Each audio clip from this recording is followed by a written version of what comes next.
অনুষ্ঠানে উপস্থিত সম্মানিত প্রধান অতিথি, সম্মানিত বিশেষ অতিথি, শ্রদ্ধেয় শিক্ষক মণ্ডলী, সহপাঠী ও সুধীজন, সকলকে জানাই সালাম। আসসালামু আলাইকুম।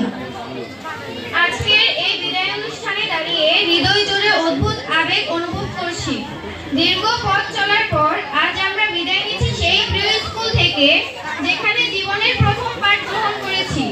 আপনাদের স্নেহ, মমতা আর ভালোবাসার ছায়ায় বড় হয়েছি। প্রিয় স্যার ম্যামরা, আপনারা শুধু আমাদের শিক্ষকই ছিলেন না, আপনারা ছিলেন আমাদের গাইড, আমাদের ছায়া, আমাদের আশ্রয়। আপনাদের কঠোরতা ছিল আদরের রূপ, আপনাদের উপদেশগুলো ছিল দিক নির্দেশনা।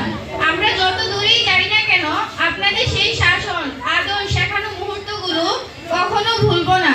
হয়তো অনেক ভুল করেছি, হয়তো অনেক কষ্ট দিয়েছি, তবুও আপনারা মুখ ফিরিয়ে নেননি। ধৈর্য ধরে আমাদের শিখিয়েছেন, গড়েছেন। আপনারা শুধু আমাদের পাঠ্যপুস্তকের শিক্ষা দেননি, আমাদের মানুষ হিসেবে গড়ে তোলার জন্য নিরলস চেষ্টা করেছেন। আপনাদের অবদান চিরদিন গেঁথে থাকবে আমাদের মনে। আমরা যদি কখনো অজান্তে কোনো ভুল করে থাকি, কখনো কোনো আচরণে আপনাদের কষ্ট দিয়ে থাকি, তাহলে বিনীতভাবে ক্ষমা প্রার্থনা করছি। ছাত্র জীবনের উজ্জ্বলতা আর চঞ্চলতার মাঝে অনেক সময় সীমা ছাড়িয়ে গিয়েছি, সেজন্য আমাদের ক্ষমা করবেন। আমাদের জীবনটা এখন একটা নতুন পথের দিকে যাচ্ছে।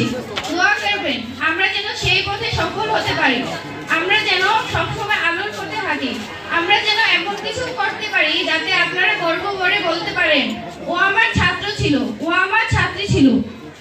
তাই চোখের জলে নয়, হৃদয়ের দোয়া দিয়ে আমাদের বিদায় দিন। ছোট ভাই বোনেরা, তোমাদের হাসি মুখ, দুষ্টুমি আজ ভীষণ মনে পড়ছে। তোমাদের কাছে আমাদের অনুরোধ, এই স্কুলকে ভালোবাসবে, স্যার ম্যামদের শ্রদ্ধা করবে, আর একে অপরের পাশে থাকবে। বিদায় মানে শুধু চলে যাওয়া নয়, বিদায় মানে একটা অধ্যায়ের সমাপ্তি আর নতুন স্বপ্নের শুরু। আমাদের জন্য দোয়া করো, যেন আমরা ভালো মানুষ হতে পারি, যেন একদিন ফিরে এসে গর্ব করে বলতে পারি, এই স্কুলই গড়ে তুলেছে আজকের আমি। ভুল ত্রুটি হলে ক্ষমা করে দিও। তোমাদের বড় ভাই বোন হিসেবে তোমাদেরকে অনেক সময় ছোটখাটো শাসন করেছি। সেই ছোটখাটো শাসনগুলো যদি তোমাদের বিরক্তির কারণ হয়ে থাকে, তাহলে তোমাদের কাছে আজকে আমরা ক্ষমাপ্রাপ্ত। আর মনে রেখো, কিছু স্মৃতি কখনো পুরনো হয় না।